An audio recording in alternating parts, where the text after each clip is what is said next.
अस्सलाम वालेकुम ख़वातीन और हज़रात, मेरा नाम Hasan Chaudhary and this is Buzz की एक और ज़बरदस्त एपिसोड के साथ आपकी खिदमत में हाजिर है। मेरी ज़िंदगी है तू के टीजर्स आप देख रहे होंगे। क्या ज़बरदस्त ड्रामा है। बिलाल अब्बास खान, हानिया आमिर स्क्रीन पर जलवागर होने वाले हैं। इस कपल का सबको बेसब्री से इंतज़ार था। हाईली एंटिसिपेटेड ड्रामा है, लेकिन इस ड्रामे के टीजर्स आने का मतलब ये भी है कि एक ड्रामा अब ख़त्म होने वाला है। इस लड़के से जितनी दूर भागने की कोशिश करते हैं वो किसी ना किसी तरह हमारी जिंदगी में आ ही जाता है। Hello uncle.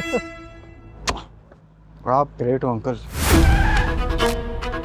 उसका ट्रैक रिकॉर्ड बिल्कुल अच्छा नहीं है और जब भी लगता है कि वो कुछ अच्छा करने लगा है वो दुनिया की सबसे बुरी चीज कर देता है। ऐसा अगर थोड़ा सुधरा हुआ होता ना, बात ही कुछ और होती। मैं खुद उससे जान छुड़ाना चाहती हूँ। उसको देख के मुझे सिर्फ ये फील होता है कि ये मेरी आसानी से जान नहीं छोड़ेगा। That's why I'm stressed. आओ अंदर आओ। Thank you uncle. Thank you uncle. आप बड़े हैं, आप प्लीज आगे चलें, आगे पीछे। और वो तो देखो जरा शैतान को नीचे मौलवी लेकर आ गया। करने आया हूँ निकाह। किसके साथ? तुमसे तो हो नहीं सकता, तुम्हारी बहन से करूँगा। काफ़ी सुधर गया हूँ मैं। बहुत चेंजेस आए मेरे अंदर, बहुत पॉजिटिव चेंजेस आए।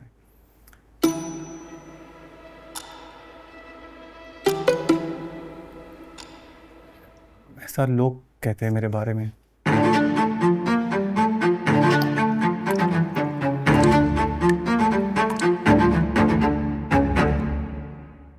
मैं मंटो नहीं हूँ। कहानी जिस मोड़ पे है, anticipation is on the rise. इंतज़ार है कि ड्रामा ख़त्म होगा कैसे। मैंने अभी तक आखिरी एपिसोड नहीं देखी, मुझे नहीं पता कहानी किस मोड़ पे ख़त्म होगी, इसलिए मैं ज़्यादा स्पॉइल भी नहीं करूँगा। मैं तुम लोगों की लड़ाई ख़त्म कराने के लिए अपनी कुर्बानी नहीं दे सकता। तुमने शमरेज के बदले महमल को छीना था, अब मैं इसके बदले महमल को वापस लूँगा। तुम्हारे मंटो सर ने फरहाद को किडनैप कर लिया। शेर की काल पहनकर कोई गीदड़ नमूदार हो जाता है किसकी शय पर? मोहब्बत जब पलट कर वार करती है ना महमल, अपने गुस्से में सब कुछ बर्बाद कर देती है। आशिक जब बूंदा बन जाए तो अल्लाह की पनाह मांगो बस। सिराज और बिन्यामीन की लड़ाई में इतना नहीं डरा जितना आज ये मंटो के गन उठाने पे डर रहा हूँ। सुलह की शर्तों से महमल को निकाल दो, मैं तुम्हें जिंदा वापस भेज दूंगा। महमल नहीं मिली तो मुझे जिंदगी नहीं चाहिए।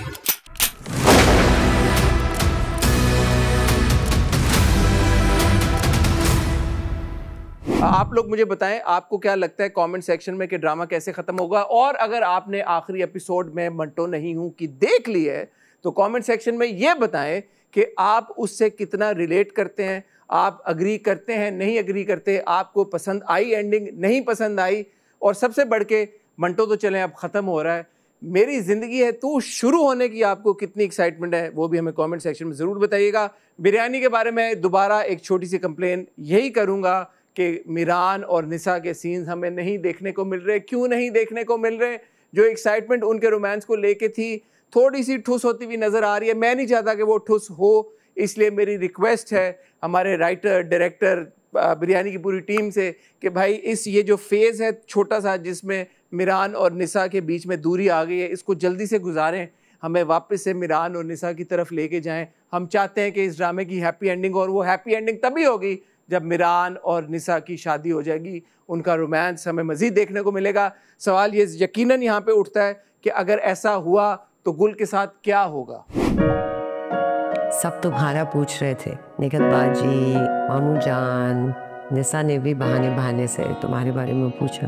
आप आइंदा उसे किसी भी किस्म की तकलीफ और अजियत में नहीं डालेंगे। सवाल ही पैदा नहीं होता कि गुल मेहर खुद से मेरे घर आई हो इतनी बड़ी बात करने।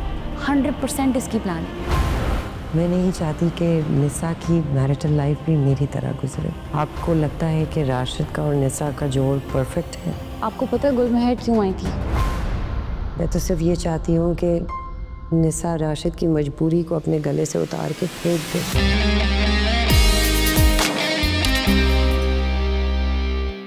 मैं चाहता हूँ कि आप लोग कमेंट सेक्शन में बताएं आपको क्या लगता है कि गुल का क्या, उनके कैरेक्टर का क्या कंक्लूजन होना चाहिए। क्या उनकी ज़िंदगी में भी कोई एक और फूल आना चाहिए, नहीं आना चाहिए, और अगर वो कोई शख्स आना चाहिए तो वो कौन हो, ये भी कमेंट सेक्शन में ज़रूर बताइएगा। इसके साथ साथ इस हफ्ते शुरू हुआ अल्टीमेट मुकाबला, आप लोग उसको बहुत एंजॉय कर रहे हैं। हमने पिछले हफ्ते आपको 2 अल्टीमेट मुकाबला के कंटेस्टेंट से मिलवाया था। अल्टीमेट मुकाबला के किन कंटेस्टेंट से आप मिलना चाहते हैं, अगेन कमेंट सेक्शन में हमें बताएं, हम आपकी उनके साथ मुलाकात कराएंगे। फिलहाल लेकिन वक्त हुआ चाहता है आपको आज के हमारे गेस्ट से मिलाने का। एक ड्रामा ऐसा है जो आप लोग बहुत पसंद करें, बहुत अप्रिशिएट करें, हालांकि उसको शुरू हुए ज़्यादा वक्त नहीं हुआ। Of course I am talking about Chaalbaaz. देख लिया अपनी करतूतों का नतीजा। सिवाय जिल्लत के क्या हाथ आए तुम्हारी? ना पैसा, ना महल, ना ही उस शख्स की मोहब्बत। आज मैं जिस मकाम पे खड़ी हूँ ना, सिर्फ आपकी इज्जत की वजह से, आपकी मलक की वजह से। अब मैं बाबा को देखाऊंगी। खबरदार जो तुम अंदर गई तो नाम भी बतलेना अंदर जाने का। अगर अब्बू को कुछ हुआ ना तो तुम्हें कभी माफ नहीं करूंगी मैं। सब मेरे अब्बू कैसे हैं? गम है या खुशी है तू, मेरी जिंदगी है तू। बड़ी ज़बरदस्त उसकी रेटिंग्स आ रही हैं, व्यूज़ भी बहुत आ रहे हैं, तो हमने सोचा क्यों ना चालबाज की टीम में से हम एक अदाकार को आज बुलाएं, उनसे आपकी मुलाकात कराएं और उनसे पूछें कि चालबाज में ऐसा क्या है कि ऑडियंस उनको इतना पसंद कर रही है। ख़वातीन और हज़रात, बस पे आ रहे हैं, मैं भी हसन, वो भी हसन, फ़र्क सिर्फ इतना मैं चौधरी हूँ, वो खान है। वेलकम करेंगे हसन खान। अस्सलाम वालेकुम हसन, कैसे हैं आप? बिल्कुल ठीक, आप कैसे हैं? ठीक ठाक। Please have a seat. पहली बार आज बस पे हसन गेस्ट आया कि जी। अभी तक कोई हसन नहीं आया था हमारे पास। अच्छा, कैसा फील कर रहे हैं आप हसन के शो पे आके? बहुत अच्छा, अपना अपना सही लग रहा है। कैसे हैं आप? खैरियत से हैं? अल्हम्दुलिल्लाह, बिल्कुल। आपका ड्रामा माशाल्लाह Chaalbaaz is a big hit, मुझे पता चला है। रेटिंग बड़ी जबरदस्त आ रही है, व्यूज भी बड़े आ रहे हैं। माशाल्लाह, आज तो हमने 11 की रेटिंग ली है। अच्छा, आ रहा था। जी। 11 की तो बड़ी रेटिंग होती है भाई। जी।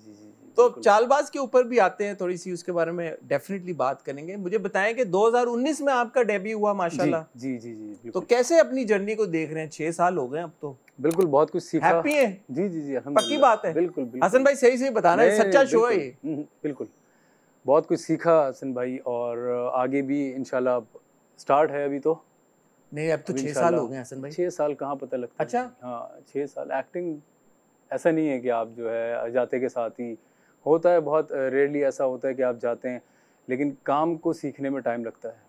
तो थोड़ा बताएं, उससे पहले क्या हमेशा से एक्टर बनने का शौक था? नहीं, पहले मैं क्रिकेट खेलता था। अच्छा। जी, मैंने कराची से भी अंडर 19 खेली है, अंडर 15 खेली है, अंडर 17 खेली है। फिर बस सडनली जिम में मेरे फहद भाई आते थे, फहद मुस्तफ़ा। अच्छा। तो वो मुझे हीरो बोलते थे, हीरो। तो वो कहते थे कि एक्टिंग में आओ, इस तरीके से आओ। तो बस फहद भाई को देख के एक्टिंग स्टार्ट की। अच्छा। फिर मैं नेपा चला गया, national academy of performing arts. वहाँ से मैंने डिप्लोमा किया 3 साल का। Very good. 3 साल का? 3 साल। ओके। बिल्कुल। और ऐसा किया कि लाइक ऐसे नहीं कि फुल यूनिवर्सिटी टाइप कि आपने जाना है, अटेंडेंस 70%। टीचर्स ज़ियामुद्दीन साहब, राहत काज़मी साहब, तलत हुसैन साहब, खालिद अहमद, तो बहुत लग के फुल इस तरह किया मैंने। अच्छा, लेकिन हसन मुझे एक बात बताएं, और आई एम श्योर कि बहुत सारे ऑडियंस में भी ऐसे लड़के लड़कियां होंगे जो कि एक्टर बनना चाहते हैं, और वो हमसे अक्सर पूछते भी हैं कि वो क्या करें। ये तो बड़ी एक जर्नी है अनप्रिडिक्टेबल सी, क्योंकि आप स्पेशली अगर आपका कोई कनेक्शन नहीं है, और मेरा नहीं ख्याल आपका कोई कनेक्शन एज सच इंडस्ट्री के साथ था, तो पहले तो लोगों को समझ नहीं आती कि हम जाएं तो कहाँ जाएं। दूसरा, अगर चलें, बड़ी अच्छी बात है कि आपने ये डिसाइड किया कि आप इसको ट्रेनिंग लेंगे, आप नापा जाएंगे, तो उसमें एक आंसर ये भी आता है यार कि पता नहीं काम मिलेगा नहीं मिलेगा, कब मिलेगा। और जाहिर है एक थॉट ये भी होती है कि फाइनेंशियली हमने खर्चे घर के पूरे करने हैं। एक जो 9 to 5 जॉब होती है, चलें उसमें और कुछ नहीं तो एक सिक्योरिटी होती है कि at the end of the month आपको सैलरी मिलेगी। तो ये सारे खदशात आपके जहन में नहीं आए? अगर आए तो आपने कैसे मैनेज किया? देखें, ये खदशात आए नहीं हसन भाई, सबसे पहले तो क्योंकि शौक़ इतना था, तो और ये सब पता था हमें कि ये आपने सुना होगा कि हवाई रोज़ी है, हवाई रोज़ी है। मुझे तो पता है, सुना नहीं, मुझे तो पता है। आपको पता होगा। तो ये है कि लेकिन टैलेंट जो होता है वो स्पार्क नज़र आता है, तो फिर आपकी मेहनत होती है। खुद कोई आपको नज़र आ गया कि यार टैलेंट है मेरे अंदर? जी, वो मुझे स्टार्ट में नज़र आ गया था। फिर ऑब्वियसली ट्रेनिंग ने पॉलिश किया बहुत ज़्यादा। तो वो हसन मोटिवेशन क्या थी कि यार मैंने ये करना है? मोटिवेशन इसलिए थी क्योंकि मुझे ऐसा लगता है कि मैं स्टार्ट में थोड़ा वीक था, कि मुझे इतनी सेंस नहीं थी एक्टिंग की, इतना वो चीज़ें नहीं पता थी सारी। तो मैंने डिसाइड कर लिया था। अच्छा, मैं पहले गया था नेपा में एडमिशन लिया, तो मैं 6 महीने बाद छोड़ के चला गया था। अच्छा। जी बहुत उसकी टफ क्या था, वजह बनी? बहुत टफ था। हमें ज़िया साहब एक लाइक थर्सडे को उनकी क्लास होती थी, तो एक मोनोलॉग देते थे शेक्सपियर का या फैज़ अहमद फैज़ का। वो पूरे हफ्ते अगर आप उसी थर्सडे को लेके बैठेंगे अगर, तो वो नेक्स्ट थर्सडे तक याद होगा, वरना याद नहीं होगा। तो मैं इनफैक्ट अपने फादर को ये कह रहा था कि इतनी मेहनत अगर मैं CSS में करता तो CSS कर लेता। लेकिन फिर वो 6 महीने जब आपने छोड़ा, फिर वापस फिर क्यों गए? फिर मुझे रियलाइज़ हुआ कि ये 6 महीने जो कुछ भी सीखा था, ये तो बहुत कुछ था। अगर इतनी मेहनत मैं 3 साल में करूँ तो फिर बहुत फ़र्क पड़ जाएगा। तो ज़िया साहब और बाकी जो लोग फैकल्टी वहाँ पे जो उन्होंने फिर एक्सेप्ट कर लिया? जी जी, और पूछा था ज़िया साहब ने कि अब कैसे, मैंने कहा सर अब तैयार होकर आया हूँ इस बार। हाँ, और फिर दूसरी बार तो नहीं क्विट किया? नहीं, फिर मैंने अल्हम्दुलिल्लाह पूरी डिग्री कंप्लीट की अपनी। 2019 में जब आपका डेब्यू हुआ, तो correct me if I am wrong, आपका जो को स्टार थी वो दुरे फिशा थी? जी 2019 जुदा हुए कुछ इस तरह ये। हाँ बिल्कुल। तो वो कैसा एक्सपीरियंस है? माशाल्लाह दुरे को आप देखते होंगे अब तो, माशाल्लाह काफी काम कर रही है माशाल्लाह। नहीं बहुत अच्छा एक्सपीरियंस है दुरे फिशा के साथ। अच्छी एक्ट्रेस हैं वो, और मजा आया था उनके साथ काम। दोस्ती नहीं हो गई थी? पहला ड्रामा था तो शायद उनका भी मेरे ख्याल में पहला या दूसरा होगा मेरे ख्याल में। पहला था, लेकिन मेरा कैरेक्टर बहुत नेगेटिव था। आप मेरे ख्याल में ऑफ कैमरा भी कैरेक्टर में थोड़ा मेथड एक्टर हैं, तो आप रह रहे थे। नहीं, अब तो स्टार्ट में था ये, ट्रेनिंग के बाद ऐसा लगता था कि, लेकिन फिर आहिस्ता आहिस्ता समझ में आ गया मेथड एक्टिंग यहाँ स्पेशली टेलीविजन में तो कर ही नहीं सकते, क्योंकि एक सीन में आपको किसी पे गुस्सा करना है, अगले सीन में जाके आपने रोमांस करना है। बिल्कुल ऐसा है। तो अगर आप मेथड में जाते हैं तो फिर आपको 4 से 5 घंटे चाहिए होते हैं अपने जोन से निकलने के लिए। बिल्कुल ऐसा। तो फिर ये होता है कि कोशिश करते हैं जितनी ज़्यादा बिलीवेबल परफॉर्मेंस हो जाए। तो जैसे ज़िया साहब का मैं एक वाक़या आपको बताऊंगा। हमारा क्लास फेलो था, उसको बहुत ज़्यादा भूखा टाइप का, उसने बहुत दिनों से कुछ नहीं खाया हुआ होता, ये परफॉर्म करना था, तो उसने 3 दिन से कुछ नहीं खाया। परफॉर्मेंस में गया तो वहाँ ऑडियंस बैठी, ऑडियंस तक आवाज़ ही नहीं गई, पूरा प्ले डेड। तो ज़िया साहब ने बुलाया, बोला सर मैंने खाना नहीं खाया। तो ज़िया साहब ने उसे कहा ये तो मैं बाहर रोड से किसी को बुलाऊंगा वो भी कर देगा, अदाकार में फ़र्क ये है कि आप बिरयानी खाकर आओ 10 मिनट पहले और मुझे शो करवाओ भूखे, तो मैं मानूंगा बड़े एक्टर। यार ज़िया साहब के लिए तालियां, अल्लाह उन्हें जन्नत नसीब करे। यार ये उस्ताद होता है यार, क्या ज़बरदस्त बात है। एक्टिंग तो फिर ये है। बिल्कुल, एक्टिंग यही है कि आप वो मनवाओ जो आप नहीं हो।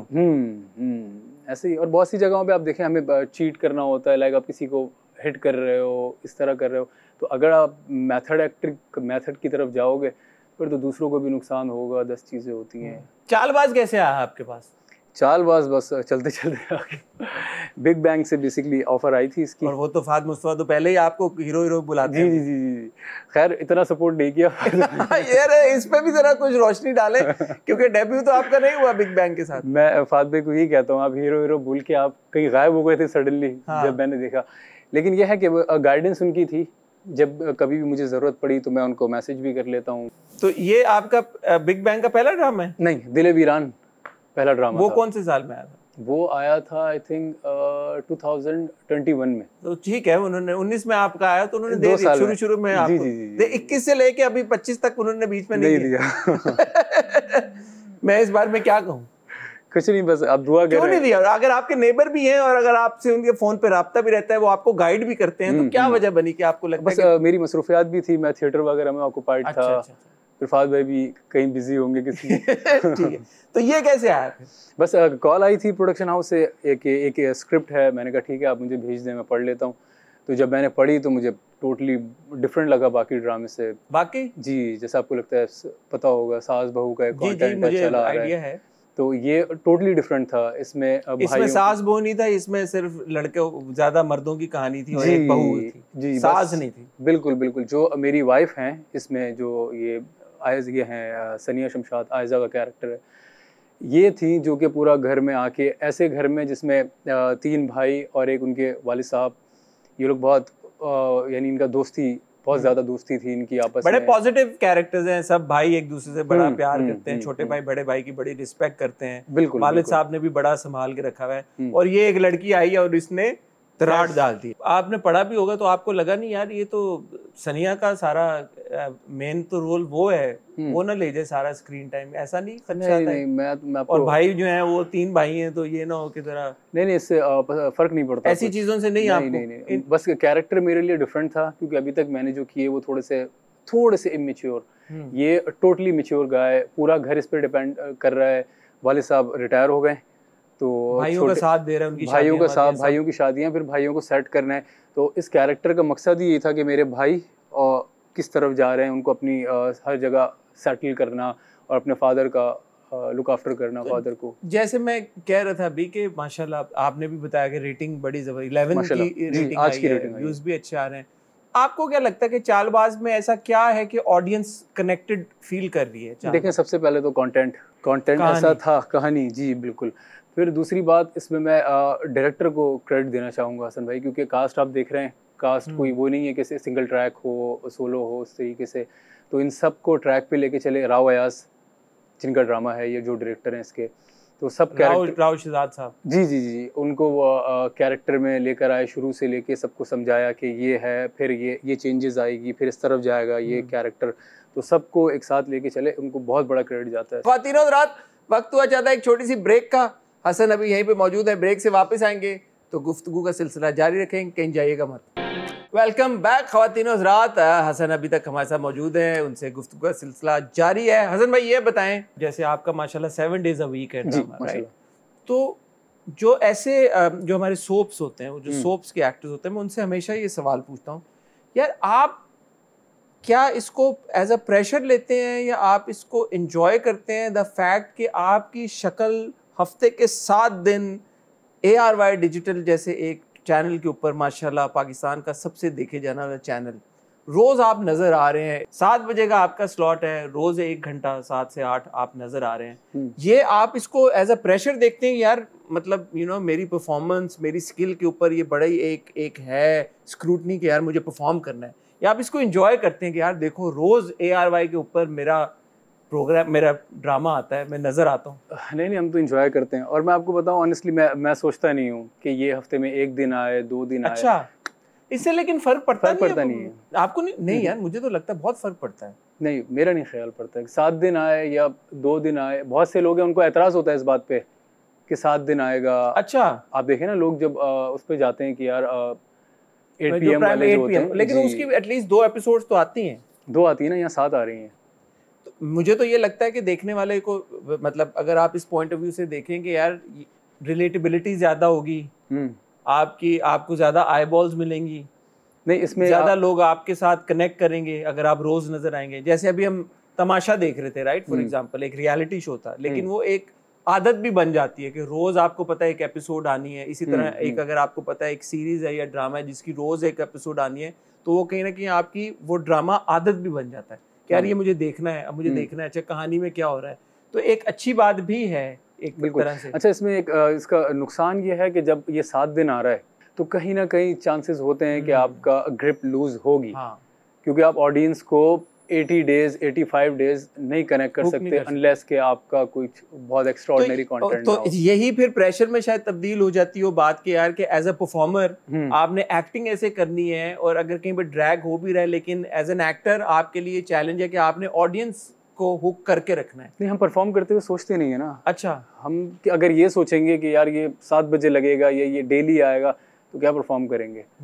अब वो हफ्ते में 1 दिन आए, 7 दिन आए, ये चीज आपको नहीं 7 बजे गए, 8 बजे गए, एक्टर का काम नहीं है सोचना। कास्ट में माशाल्लाह इतने और टैलेंटेड, आप भी टैलेंटेड और भी टैलेंटेड लोग हैं। शबीर जान साहब आपके वालिद का रोल अदा कर रहे हैं, फिर हमाद हैं, अहमद हैं। कैसा लग रहा है इन सबके साथ काम? सनिया आपकी वाइफ का रोल कर रही है, कैसा लगा सबके साथ? बहुत अच्छा एक्सपीरियंस रहा। शबीर साहब से बताएं जरा, वेटरन। शबीर भाई के साथ तो नो डाउट, मैं जब भी अभी तकरीबन हमें 50 डेज हो गए, 60 डेज अच्छा शूट पे, तो मेरी ये कोशिश होती है कि जितना सीख सकूं मैं उनसे सीखूं, क्योंकि वो एक इंस्टीट्यूट है। बिल्कुल, वो बेसिकली बैठे हुए भी होते हैं, तब भी वो जिस तरह परफॉर्म कर रहे होते हैं या बात कर रहे होते हैं, उनका स्टाइल बोलने का, उनकी डायलॉग डिलीवरी। तो जैसे मैं आपको एक बात बताऊंगा, तलत हुसैन साहब ने हमें नापा में 3 साल पढ़ाया है। अच्छा, तो तलत साहब अगर बात भी कर रहे हैं ना कुछ, तो आप बैठ के भी सीख सकते थे ऐसे ही कि वो किस तरीके से बोल रहे हैं, कितना ठहराव है, एक्सपीरियंस इतना उन लोगों का। बिल्कुल। तो उनके बाद ही ये शबीर भाई हैं, नुमान भाई हैं, शबीर भाई हैं, एक इंस्टीट्यूट है ये लोग अपने अंदर। तो हाँ, तो मैं आपसे पूछा था कि आपको क्या लगता है कि चालबाज ऑडियंस के साथ इतना कनेक्ट कैसे करे? ऑडियंस क्या चीज से ज्यादा रिलेट कर रही है चालबाजी? इनकी चालबाजी चालबाजी आयजागी आयजा की चालबाज़ी सबसे पहले स्टार्टिंग में तो रिलेट की कि यार फैमिली इतनी इतनी मोहब्बत करने वाली फैमिली है कि भाई, जैसे मैंने आपको बताया, आपस में एक दूसरे के लिए जान दे रहे हैं, कि इसमें छोटा भाई आके अपने बड़े भाई से पूछता है कि भाई मुझे इससे, कि अब वैसे नॉर्मली तो फादर से पूछा जाता है, इसमें भाइयों की केमिस्ट्री ऐसी थी। फिर उसके बाद जब सेकंड एपिसोड में शादी होती है, फर्स्ट के एंड में स्टार्ट हो जाती है, तो फिर ये आते के साथ ही अपनी चालबाजी शुरू कर देती है कि इस घर पे मेरा राज होगा, अगर छोटे की शादी होगी तो मेरी पसंद से होगी। हसन, आपको ऐसा क्यों लगता है कि जो हमारे ड्रामों में जब कोई नेगेटिव कैरेक्टर, बड़ा नेगेटिव कैरेक्टर दिखाया जाता है, जैसे ये है आयजा का कैरेक्टर हम देख रहे हैं, एक नेगेटिव ही कहेंगे मेरे ख्याल में कैरेक्टर, तो ऑडियंस ज्यादा रिलेट करती है, इसकी क्या वजह है? ये आज तक मैं भी यार समझने की बड़ी कोशिश कर चुका हूँ, आप नापा से पढ़े, जरा आप शायद बेहतर गाइड कर सकें। देखें, मुझे ऐसा लगता है ये ह्यूमन साइकी है कि नेगेटिविटी जो है वो ज्यादा अट्रैक्ट करती है। इंसान देखते हैं कि क्या चालबाजी हो रही है, अच्छा हमारे घर में ये हो रही है, फिर रिलेट कर जाते हैं, अच्छा ये वो वाली है जो हमारे घर में ये है। तो शायद ये वजह भी लोगों को ये चीजें बहुत, ये कंटेंट पसंद आता है इस तरह का। हाँ, क्योंकि मैंने देखा कि पॉजिटिव कैरेक्टर्स भी होते हैं हमारे ड्रामों में, लेकिन फॉर सम रीजन, और ये तो मेरे इंटरनेशनली भी आप कंटेंट में देखें, वॉकिन फीनिक्स की जो जोकर थी उस पर बड़ी तनकीद हुई थी कि यार आपने उसको ग्लैमराइज करने की कोशिश की एक नेगेटिव कैरेक्टर को। तो ये तो डिस्कशंस होती हैं, क्योंकि यूजुअली ऑडियंस जो है वो नेगेटिव कैरेक्टर में किसी तरह से कोई आंसर ऐसा देख लेती है, एलिमेंट देख लेती है कि वो उसको ज्यादा हुक हो जाती है। बिल्कुल, और अगर वो परफॉर्म हुआ है, वाकई में परफॉर्म हुआ है, तो वो बाज़ औक़ात आप देखेंगे हीरो दब जाता है उसके आगे। नेगेटिव में मार्जिन बहुत होता है उसमें। तो अब जो ऑडियंस चालबाज देख रही है रोज 7 days a week, वो तो आपको देख के सवाल पहला ये पूछेंगे कि भाई अब आगे क्या होने वाला है ड्रामे में। तो मैं तो नहीं चाहूंगा आप स्पॉइल करें, लेकिन ऑडियंस क्या एक्सपेक्ट करे चालबाज से आगे? जैसे आपने भी कहा ये कहानी इतनी ज्यादा नहीं लोगों ने देखी होगी, तो क्या ट्विस्ट एंड टर्न आगे ऐसे आने वाले हैं कि जो आपको लगता है कि थोड़ा सा हिंट अगर आप ऑडियंस को दें तो वो और इंटरेस्ट से देखेंगे? बस मैं यही कहना चाहूंगा कि अभी तक जो कॉन्फ्लिक्ट आया ये बहुत छोटा है। अच्छा, असल जो कॉन्फ्लिक्ट है और इनको जो मजा आना है वो आगे आएगा। अच्छा, जनरली मुझे बताएं कि हमारी इंडस्ट्री में अक्सर मैं जो एक्टर्स हैं जो उनसे मैं ये सवाल करता हूँ कि लॉबिंग है, ज़्यादा है, कम है, अपॉर्चुनिटीज़ मिल जाती है, मर्जी के कैरेक्टर्स करने का चांस मिल जाता है या नहीं, क्या है सिनेरियो? ज़रा कुछ देखें। लॉबी तो हर फील्ड में होती है, कोई भी अगर इस फील्ड में आना चाहता है तो मेरा यही मशवरा होगा, ऑर्डिनरी से काम नहीं चलेगा, आपको एक्स्ट्रा ऑर्डिनरी होना पड़ेगा। अगर आप एक्स्ट्रा ऑर्डिनरी हैं तो फिर आपको नहीं रोकता टैलेंट को कोई। और वो एक्स्ट्रा ऑर्डिनरी लेवल अचीव करने के लिए क्या करें? मेहनत, अपने क्राफ्ट पे मेहनत करें, खुद पे मेहनत करें, जितना ग्रूम हो सकता है हो, यानी डेली बेसिस पे इम्प्रूवमेंट आएगी, एक्टिंग वाइज भी। जैसे आपने नापा से ट्रेनिंग ली, इस तरह ट्रेनिंग लें। ट्रेनिंग देखें, ट्रेनिंग तो एक बेसिकली बहुत छोटी चीज़ है, उसके बाद आपको सिखा दिया गया कि यार ये काम ऐसे होता है। अब उसको आप समंदर में जाके जब तैरेंगे, स्विमिंग करेंगे, फिर आपको पता लगेगा ना, तो उसमें टाइम लगता है। और जैसे मुझे याद है हमारी आखिरी क्लास थी जिया साहब के साथ, तो मैंने उनसे पूछा था कि सर हमारी आखिरी क्लास है, लास्ट क्लास है ये, तो उन्होंने कहा था मैं इस एज में भी अभी भी सीखता हूँ और मेरी जो लास्ट परफॉर्मेंस है उसको रिग्रेट करता हूँ मैं, कि यार मैंने कितनी बुरी परफॉर्मेंस दी थी वहाँ पे। तो एक्टिंग तो आप सारी ज़िंदगी सीखते रहते हैं। कॉन्स्टेंटली सीखने का या इवॉल्व करने का करते रहने के लिए आप क्या करते हैं? वो लोगों की परफॉर्मेंस देखता हूँ, अपने सीनियर की। आज भी मैं तलत साहब के पुराने ड्रामे, कशकोल वगैरह ये जो थे, वेरी गुड, ये सब देखता हूँ। फिर नुमान भाई के ड्रामे देखता हूँ। फिर अपने ड्रामे, अपनी परफॉर्मेंस देख के इंसान को पता लगता है। करते वक्त तो इतना पता नहीं लगता तो बहुत जरूरी है कि यार यहाँ ये बिलीवेबल नहीं लग रही डायलॉग या सीन, जो परफॉर्म आपने किया वो लगा नहीं, उसमें बहुत सी कमी है। तो क्रिटिकली अपने आप को भी आप फिर जी नंबर भी देते हैं? यार बहुत नंबर नहीं देते, लेकिन कोशिश करते हैं कि जो गलती हो वो। ज्यादातर आप अपने काम से खुश हैं या नहीं? नहीं, मैं तो बीच में तो देख भी नहीं रहा था अपना काम। अच्छा जी, क्योंकि इसकी क्या वजह बनी? मुझे ऐसा लग रहा था कि वो देखे ना, आप नहीं कर सकते परफेक्ट काम, आप नहीं कर सकते। एक्टिंग तो खास तौर पे बहुत मुश्किल हो जाता है। तो फिर जब अपने सीन्स देखते हो तो फिर इंसान को रिग्रेट होता है, यार ये नहीं हुआ।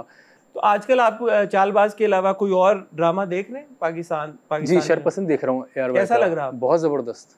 नुमान भाई, पता है क्या बात है। तो मैं यही कह रहा हूँ, अभी पिछले हमारे गेस्ट ने भी आए थे, उन्होंने भी शरपसंद का नाम लिया। बिल्कुल, ऐसा लग रहा है कि सब शरपसंद ही देख रहे हैं। और वो नुमान भाई की परफॉर्मेंस देखने वाली है। अगर जो ट्रेनिंग नहीं ले सकता वो नुमान भाई की परफॉर्मेंस से बहुत कुछ सीख सकता है। लेकिन उस तरह की परफॉर्मेंस को मतलब सीखना भी मुश्किल है। बिल्कुल तो वो मुश्किल परफॉर्मेंस इस लेवल की है कि उसको सीख के बंदा बोलेगा यार मैं ऐसे छोटी छोटी जेस्चर्स भी अगर करूं तो वो भी एक आप में अगर स्किल नहीं है मेरे ख्याल में खुदादाद सलाहियत होगी तो ही आप कर पाएंगे, वरना तो वो भी मुश्किल है सीखना, इतने लेवल के वो टाइम लगता है ना। अभी आपने खुद कहा कि 6 साल 7 साल लगे ट्रेनिंग के बाद भी, तो ये तो मुस्तकिल सीखने वाला काम है। ड्रीम रोल क्या है आपका? ड्रीम रोल मेरा एक फेवरेट ड्रामा है मेरी ज़ात ज़र बेनिशान। अरे वाह वाह वाह वाह। तो मेरी ख्वाहिश है कि मैं वो एक फैसल भाई वाला कैरेक्टर करूं जिसमें थोड़ा बड़ी एज से स्टार्ट हो, फिर उसमें जवानी भी आ जाए, फिर थोड़ा सा उससे नीचे वाली एज भी आ जाए, तो पूरी जर्नी जो है वो दिखा सकूं मैं।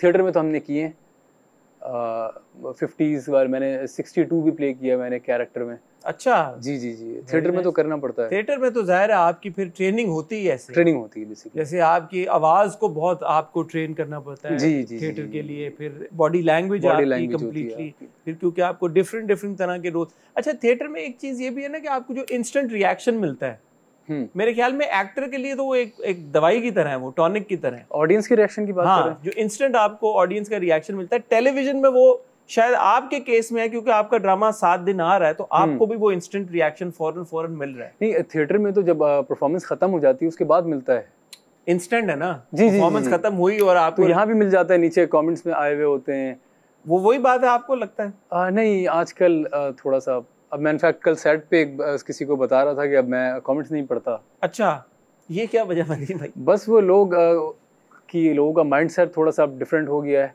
और जो इतना सेंसिबल होता है कि जो एक्टिंग को समझता है वो कमेंट करता ही नहीं है। वो ये होगा आपको कहीं मिल गया तो बता देगा। नहीं, आजकल के दौर में आपको वैसे लगता नहीं है कि अब क्योंकि इतना कंटेंट कंज्यूम कर रहे हैं हम सब लोग, ऑडियंस भी, तो हर बंदा ही एक लिहाज से अब क्रिटिक बन गया है, तो आप किसको ये बोलेंगे यार कि ठीक है इसका कमेंट सही है और इसका कमेंट गलत है, वो कैसे हम डिसाइड करें? क्योंकि at the end of the day ठीक है चलें जो कमेंट कर रहा है उसको अगर आप 1 सेकंड के लिए साइड पे भी रख दें, बना तो सब उन्हीं के लिए दिए है ना, मेरा बज़ शो भी उन्हीं के लिए हो रहा है, ऑडियंस के लिए हो रहा है, आपका ड्रामा भी ऑडियंस के लिए बन रहा है, तो ऑडियंस अगर कमेंट कर रही है तो सही है या गलत, बट वो कमेंट को सीरियसली तो लेना पड़ेगा हमें। नहीं लेना पड़ेगा ना। आप देखिए अगर ऑडियंस इस बेस पे कमेंट कर रही है कि मैंने पिछले ड्रामे में नेगेटिव रोल किया था, उसके बाद से उसको बुरा लग रहा हूँ मैं, ये तो आपकी तारीफ है फिर। हाँ, तो इस वे में तो तारीफ है, लेकिन इस कैरेक्टर से रिलेटेड इसको क्यों ले लिया, फिर XYZ किसी को क्यों ले लिया, ये इसके साथ अच्छा नहीं लग रहा, ये अब देखें ना, आप कमेंट इंसान करे उसमें, लेकिन काम से रिलेटेड करे, और फिर उस इंसान को इतना सेंस भी हो कि अब मैं फॉर एग्जांपल अगर मैं ज़िया साहब, तलत हुसैन साहब, राहत काज़मी साहब, इन लोगों का स्टूडेंट हूँ, इनसे सीख के आया हूँ, तो अब अगर मैं आपकी या किसी और की बात सुनूंगा तो आपकी भी क्रेडिबिलिटी काम से रिलेटेड इतनी हो, आपको इतना हो आइडिया एक्टिंग का। ठीक है, और लाइफ में जनरली और काम के अलावा क्या चल रहा है, आपकी हॉबीज क्या है, क्या करते हैं फारिग टाइम में, क्या करना? क्रिकेट खेलता हूँ। क्रिकेट तो यार एक सवाल का जवाब दें हसन भाई, मैं बहुत सारे ऐसे एक्टर्स को जानता हूँ जिन्होंने मुझे ये बात बताई है यार कि हम लोग क्रिकेट खेलते थे, क्रिकेट नहीं हुई तो हम एक्टिंग की तरफ आ गए, तो ये क्रिकेट और एक्टिंग का क्या ताल्लुक है यार? देखिए, ये जैसे आपने सुना होगा जिसे जो कुछ नहीं करता वो क्रिकेट खेलता है और जो क्रिकेट नहीं खेल पाता वो एक्टिंग। यार ये क्या बात हुई यार? नहीं खैर, ये तो मजाक की बात है, बस लोगों की अपनी अपनी होती है चीजें।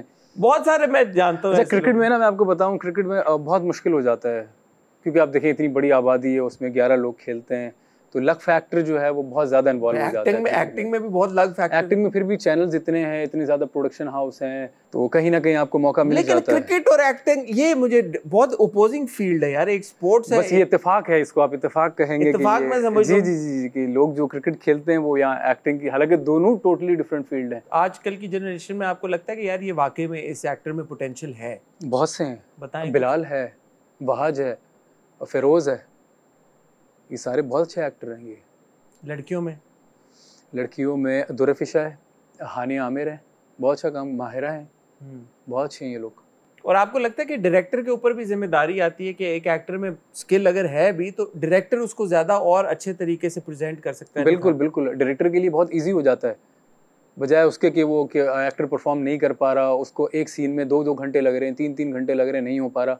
अगर एक एक्टर आ रहा है, वो 1 टेक में काम करके जा रहा है और अप टू द मार्क आ रहा है, घर से तैयार करके आ रहा है अपना सीन, हमें तो ट्रेनिंग में चीज़ें सिखाई गई थी कि सेट पे जाके क्या होता है, ये स्क्रिप्ट पढ़ रहे हो आप या याद कर रहे हो, आपको एक दिन पहले पता होना चाहिए सारी चीज़ें, और फिर स्क्रिप्ट के आगे मोटिवेशंस कि ये डायलॉग आपने क्यों बोला, किससे बोला, 5 Ws आपने सुने होंगे एक्टिंग में, बिल्कुल स्टैनिस्लावस्की के। Yes yes. तो वो सारी चीज़ें आपको पहले ही स्क्रिप्ट इतना काम हुआ होता है स्क्रिप्ट पे। फ्यूचर प्लान्स में अब क्या है? चालबाज तो हिट हो गया आपका, आपने रोल भी बड़ा अच्छा कर लिया, हीरो पॉजिटिव आदमी।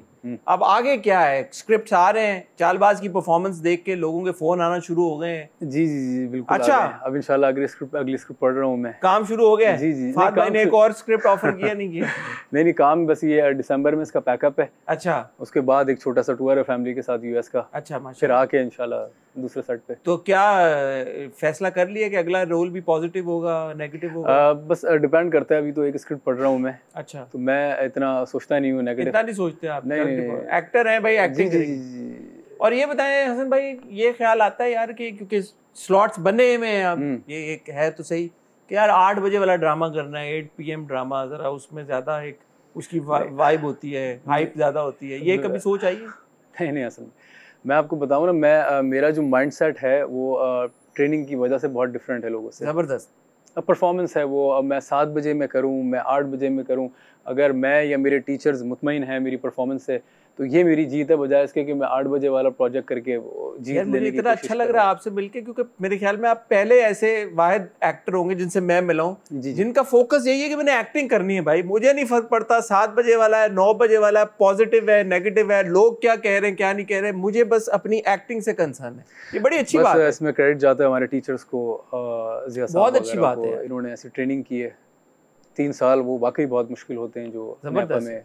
आई wish you all the best. Thank you Hasan भाई, बहुत अच्छा लगा आपसे मिलके, बहुत मजा आया। और आपका जो ड्रामा है चालबाज, आई विश के ये कंटिन्यूसली आगे रेटिंग भी लेता है इंशाल्लाह, और ये और मजीद कामयाब हो, और इस कामयाबी का आपको बहुत फायदा हो, और आप बहुत अच्छे अच्छे और मजीद अपनी मर्जी के किरदार करते रहें। Thank you all the best. Thank you आप हमारे शो में। Thank you so much. ख्वातीन और हज़रात, ऑन दैट नोट आपसे चाहेंगे इजाजत, इंशाल्लाह अगले हफ्ते आपसे दोबारा मुलाकात होगी। तब तक अपना ख्याल रखिएगा, दुआ में याद रखिएगा। खुदा हाफिज़।